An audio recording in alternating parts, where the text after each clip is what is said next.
Hello everyone, welcome back to our YouTube channel. तो आज अपन बात करेंगे हमारे वीडियो में इकोलॉजी का। जो हमने पहले चैप्टर स्टार्ट किया था उसमें अपन ने बात की थी थोड़ा सा इंट्रोडक्शन के बारे में, इकोलॉजी है क्या, उससे रिलेटेड जो डेफिनेशंस हैं उसके बारे में। तो आज हमारी दूसरी वीडियो में अपन बात करेंगे कि जो लिमिटिंग फैक्टर्स होते हैं, जो सीमाकारी कारक होते हैं, उनके कॉन्सेप्ट्स के बारे में। जैसा कि अपन जानते हैं कि कोई भी एनिमल हो या कोई भी जीव हो उसे अपनी परिस्थितियों के अनुसार जो वृद्धि और जो विकास होता है उनके लिए उन्हें आवश्यक तत्व उपलब्ध होने चाहिए। मतलब उनके वृद्धि विकास के लिए बहुत सारे ऐसे पदार्थ या ऐसे तत्व होते हैं जिनकी उनको आवश्यकता होती है, जो कि उनको उपलब्ध होने ही चाहिए। लेकिन अगर कोई भी कारक या कोई भी फैक्टर उस इकोसिस्टम में यानी कि पारितंत्र में उस वृद्धि प्रभाव को कम करने का प्रयास करता है तो उसे सीमाकारी फैक्टर कहते हैं, सीमाकारी कारक कहते हैं। यानी सपोज करो कि कोई भी कारक किसी भी इकोसिस्टम में कम मात्रा में उपस्थित है या फिर उससे भी अधिकता में उपस्थित है, तो वो उस इकोसिस्टम में रहने वाले उस जीव को किस प्रकार से प्रभावित करेगा, इसी को अपन सीमाकारी कारक कहते हैं। मतलब जिस कारक के थ्रू उस जीव की वृद्धि या विकास में कोई ना कोई प्रकार का परिवर्तन होता है या उसकी वृद्धि रुक जाती है या कोई फर्क पड़ता है, तो वह कारक सीमाकारी कारक कहलाता है। इसके इसके लिए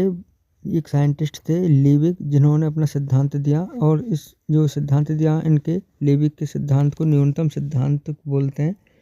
तो इस सिद्धांत के अनुसार जीवों में वृद्धि उन पदार्थों पर निर्भर करती है जो कि कम से कम मात्रा में उपस्थित होते हैं, और इसे ही लीविक का न्यूनतम सिद्धांत कहते हैं। यानी कि कोई फैक्टर है,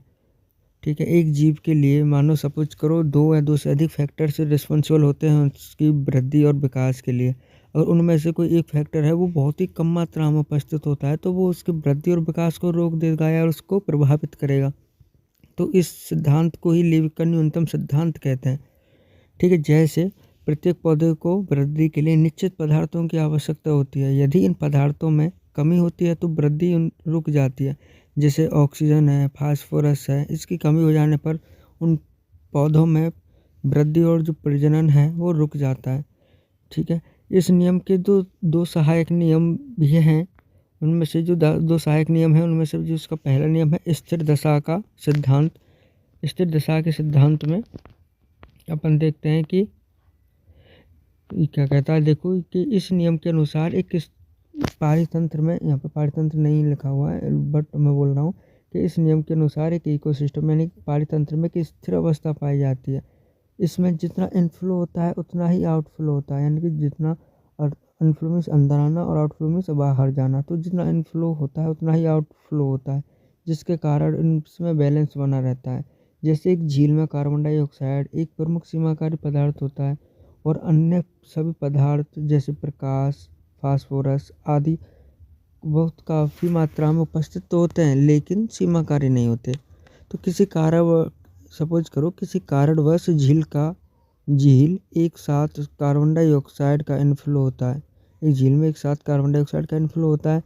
तो इसका प्रभाव पादपों पर पड़ता है जिससे कि उनकी उत्पादकता है वो परिवर्तनशील हो जाती है।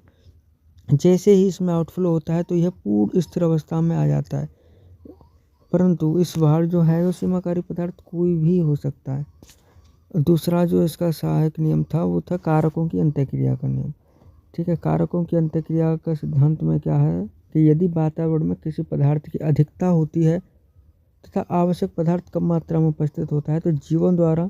जो तत्व अधिक मात्रा में उपस्थित होता है उसका यूज कर लिया जाता है। सपोज जैसे कि इसमें एग्जांपल दे रखा है, जैसे मॉलस्का के जो प्राणी होते हैं उनका जो कवच है कैल्शियम कार्बोनेट का वो बना होता है, लेकिन जो एनवायरनमेंट है उसमें स्ट्रोंशियम की अधिकता होती है, तो मॉलस्का प्राणी हैं वो स्ट्रोंशियम का यूज़ कर लेते हैं। यानी कि बेसिकली कैल्शियम कार्बोनेट का कवच बना होता है लेकिन कैल्शियम कार्बोनेट कम मात्रा में उपस्थित होने के कारण और कैल्शियम कार्बोनेट की जगह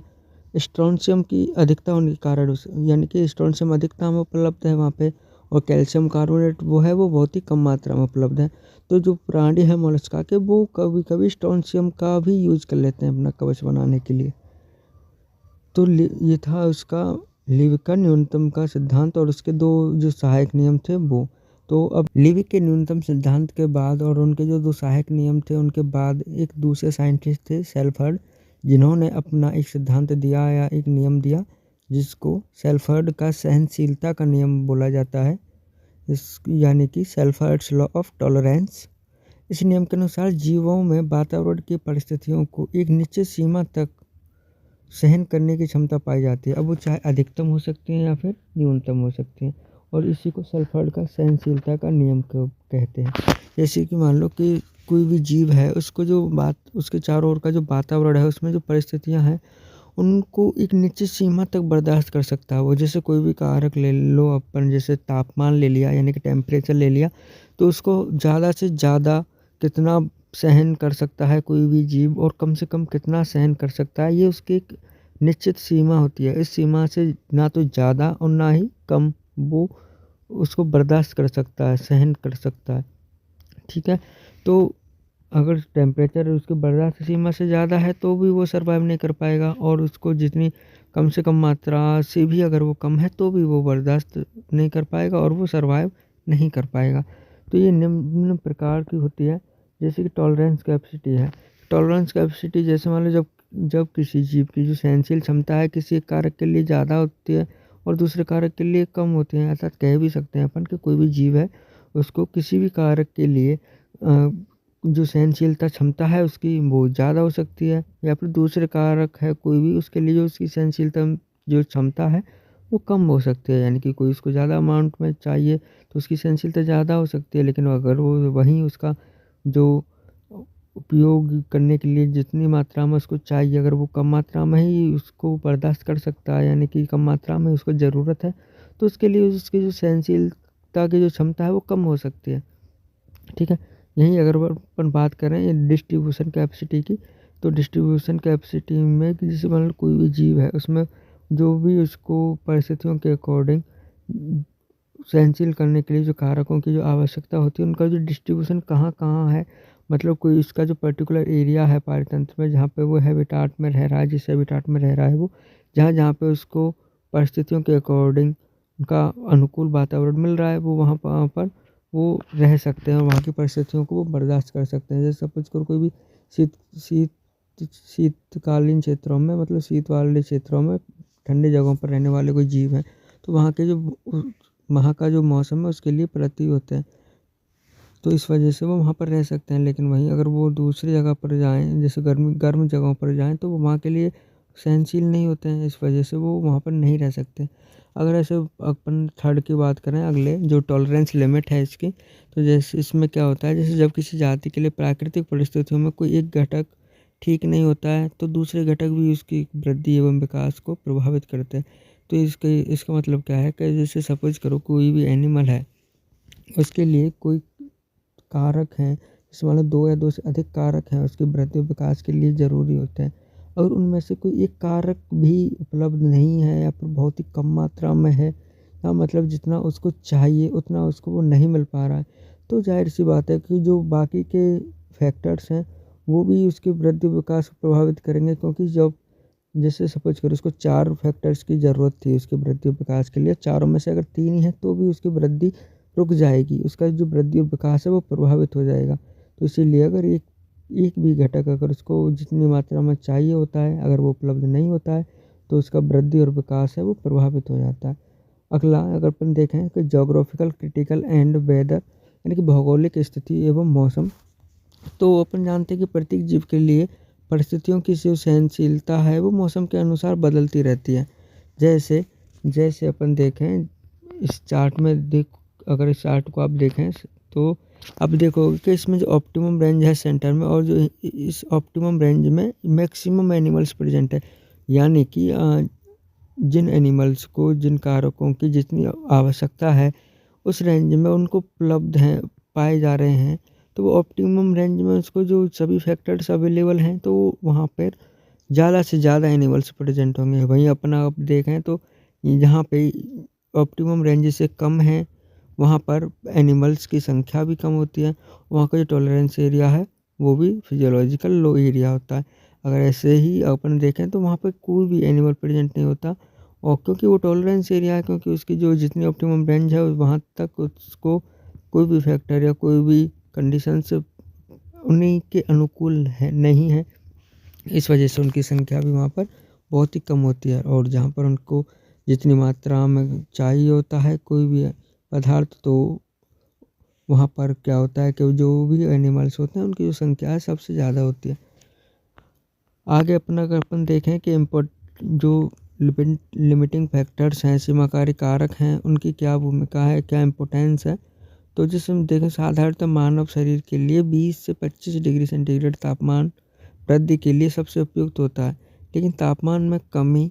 0 डिग्री सेल्सियस या फिर अधिक ताप 45 डिग्री सेल्सियस से ऊपर हो जाए तो हमारी शारीरिक क्रियाएं अनियंत्रित रूप से कार्य करने लगती हैं। अतः इनका जो सीधा प्रभाव है हमारी कार्यकी पर पड़ता है।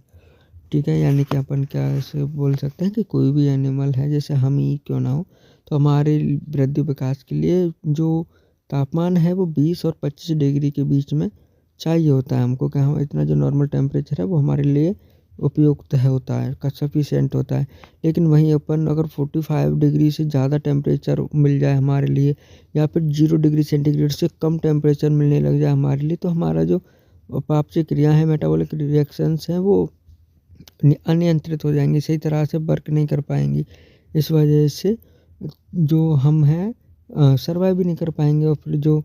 हमारी जो फिजियोलॉजी है उस पर हमारा सीधा इसका प्रभाव पड़ेगा। यानी कि अपन इस अगर रूल के अकॉर्डिंग देखें तो कह सकते हैं कि जो हमारी अधिकतम जो सहनशीलता की क्षमता है तापमान के प्रति वो 45 डिग्री सेंटीग्रेड तक है, और कम से कम बोल लें तो अपन 0 डिग्री सेंटीग्रेड है। इससे ना ही तो अपन 45 डिग्री से ज़्यादा और ना ही अपन 0 डिग्री सेंटीग्रेड से कम तापमान को क्या कर सकते हैं, सहन कर